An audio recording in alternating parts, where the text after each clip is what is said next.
Iestājoties siltākam laikam, atsākušies ielu remontdarbi Dagdā. Liepājas pasta un Māras ielu renovācija ievilkusies jau no pagājušā gada vasaras, kad tika uzsākta ūdensvadu un kanalizācijas tīklu būvniecība. Darbu rezultātā minētās ielas tika izārdītas, un solījumi par asfalta kārtas pirmā slāņa ieliešanu netika pildīti, jo neskatoties uz ielgušo rudeni, ziema tomēr atnāca, piespiežot atlikt būvdarbus līdz pavasarim. Pašlaik mēs atjaunām darbu Liepājas ielā. Mūsu uzdevuma sākt tranšējas grunti nomaiņa priekš, materiāla, kas būs zem asfaltiņā. Mums jāizdara to darbiņu principā pa mūsiem 3 ielām līdz 1. mājām. Tā sagatavot darbiņu, kuru pēc tam līdzināšanas kārtu taisies otrā firma, kura darbosies ar asfalta ieklašanu. Asfalta seguma liešana sāksies tuvāko dienu laikā. Ielas lielā mērā jau sakārtotas, un attiecīgā tehnika tiks atvesta tuvāko dienu laikā. Sijā Valmeks valdes loceklis norādīja, ka beidzot ceļa segums ir pietiekuši sauss. Sniega sega, kas šogad saglabājās līdz pat lieldienām, bijis faktors, kurš ietekmējis darbu izpildi. Pašlaik, paldies Dievam, apstākļi ir normāli, un cerēsim, ka šonedēļ jau būs ilgākā viņa tā, un darba laiciņš arī ilgāk. Paspēsim savlaicīgi sagatavot to pamatu, kā asfaltiņās darbiņi neapturējas. Liepājas pasta un Māras ielu iedzīvotāji drīz beidzot varēs atviegloti uzelpot, jo ielgušie būvdarbi tuvojas noslēgumam. Jādomā, ka ik viens, kuram nācies pārvietoties pa šīm ielām, piekristu apgalvojumam, ka pašreizējais ielu stāvoklis rada nopietnas problēmas, gan pārvietojoties ar kājām, gan ar personīgo transporta līdzekli. Jāatzīmē, ka tiek plānoti ūdenstīklu un kanalizācijas renovācijas darbi arī citur Dagdas teritorijā. Daumans Smēļa, Edgars Rukmanis, Dagdas novada televīzijas studija Ezerzeme.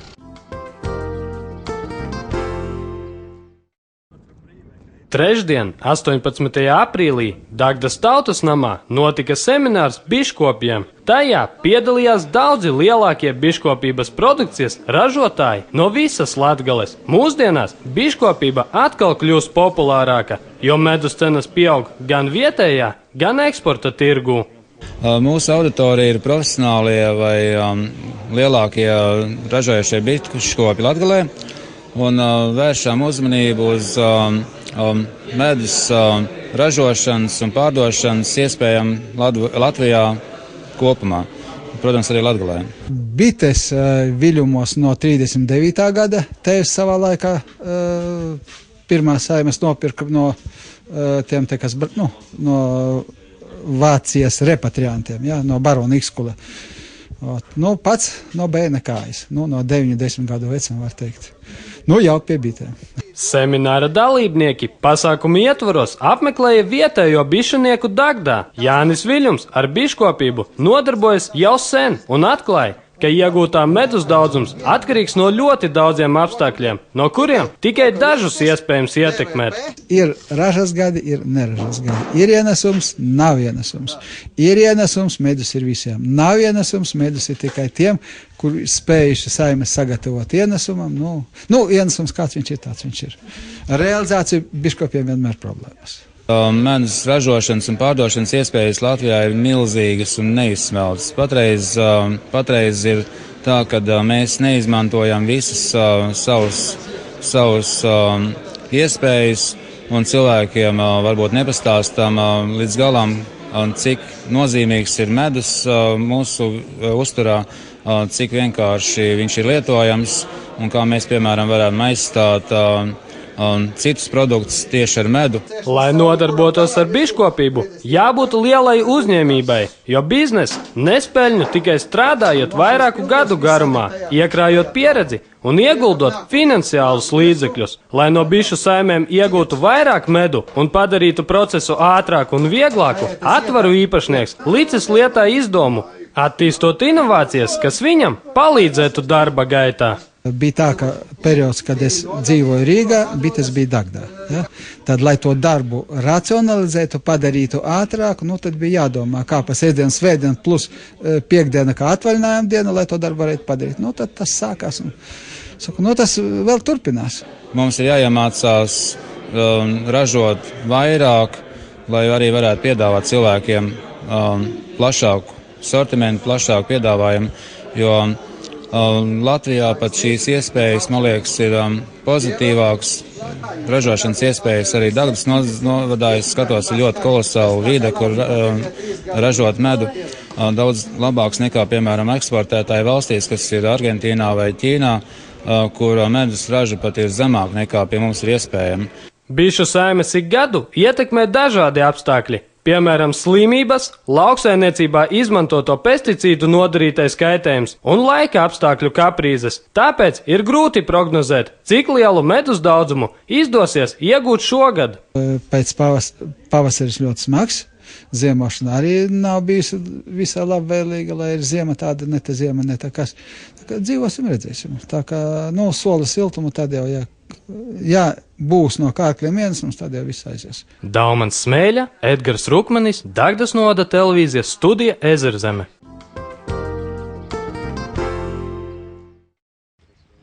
Sākot ar šo gadu, novada makšķerniekiem nāksies pierast pie jaunas kārtības zvejošanai Dagdas ezerā. Lai drīkstētu nodarboties ar amatieru zveju, būs nepieciešama licence, līdzīgi kā tas pašlaik ir Ežezerā. Licencētā makšķerēšana tiek organizēta ar nolūku uzlabot zivju krājumu aizsardzību un racionālu izmantošanu un iegūt papildus līdzekļus zivju krājumu papildināšanai un makšķerēšanas organizēšanai. Mēs iegūstam naudu, un 30% no tās naudas aiziet zivs fonda, tātad dotācijas veidojas. 30% aiziet uz zivs resursu pavairošanu, un 40% aiziet uz zivs aizsardzību, tātad, teiksim, uz degvielu un tā tālāk. Iegādājoties vai saņemot licenci, makšķerniekam jāuzrāda personu apliecinoši dokumenti, bet personām no 16 līdz 65 gadiem, izņemot visu grupu invalīdus, kuri uzrāda invaliditātes apliecību, arī attiecīgā derīguma termiņa makšķerēšanas karte. Licences cena būšot adekvāta. Salīdzinot ar Ežezeras licencēm, cena būs uz pusi mazāka.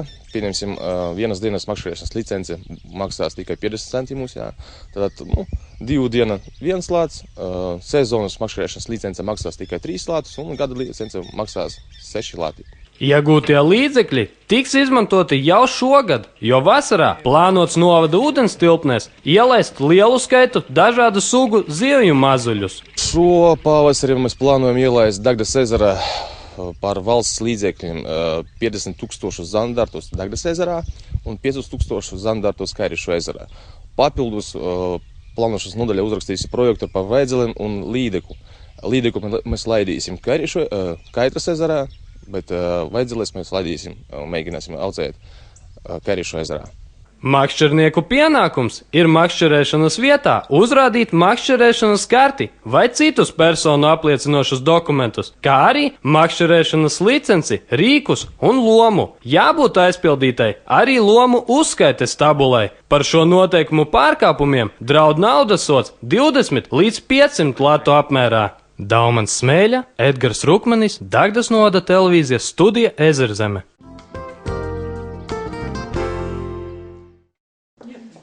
Lai mazinātu bibliotēku atkarību no novada pašvaldības finansu līdzekļiem, Krāslavas un Dagdas novados notika seminārs Bibliotēku pārstāvniecību attīstība Latvijā. Tas norisinājās 3 dienas, noslēdzoties Dagdas pilsētas tautas bibliotēkā. Bibliotēku pārstāvniecību nepietiekamā finansējuma piesaistīšana ir galvenais jautājums, kurš tika apskatīts visa semināra garumā.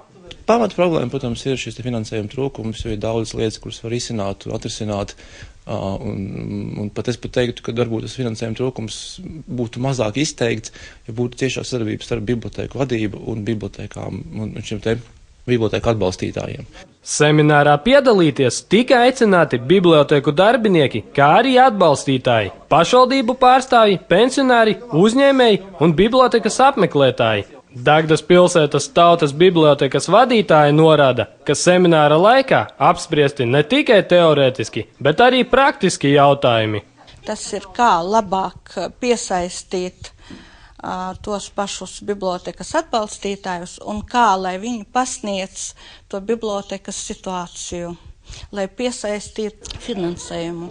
Un mūsu šodienas uzdevums, semināra mērķis kā tāds, ir veidot viņiem tiešo sadarbību, veidot adekvātāku izpratni starp bibliotēku atbalstītājiem un bibliotēkām no otras puses, lai šīs problēmas būtu skaidrākas un lai kopā viņi rastu kādu apusē izdevīgu risinājumu šīm lietām. Viens no veidiem, kā bibliotēkām piesaistīt vairāk apmeklētājus un finansējuma avotus, ir jaunu pakalpojumu piedāvāšana iedzīvotājiem, liekot lauzt vecos stereotipus par to, ka bibliotekā tikai tiek izsniegtas grāmatas un žurnāli.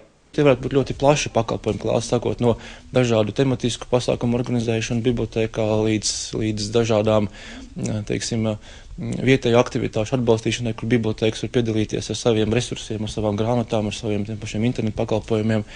Līdz ar to bibliotēkas ir tagad, protams, ka nav tikai grāmatu krātuves, kurās grāmatas vienkārši stāv un viens viņas neizmanto. Tika apspriesta iespēja par mākslas filmu vakaru organizēšanu, kuru ietvaros skatītāju uzmanībai tiktu piedāvātas pasaules klasiķu radītās mākslas filmas. Vienīgā problēma ir tā, ka pastāv autortiesības, un mēs principā nedrīkstam rādīt publiski to, kas, piemēram, ir jaunākās filmas, kas apmeklētājiem būtu interesanti. Taču kaut ko tādu, ko autortiesības atļautu, es domāju, mēs to varētu darīt. Pēdējos gados vērojama pozitīva tendence, pateicoties biblioteku darbinieku darbam un projektiem, piemēram, 3T vadēli. Bibliotekas sākušas transformēties un jau šobrīd piedāvā apmeklētājiem dažādus pakalpojumus. Semināra mērķis ir šo procesu vēl vairāk pātrināt. Daumans Smēļa, Edgars Rukmanis, Dagdas novada televīzijas studija Ezerzeme.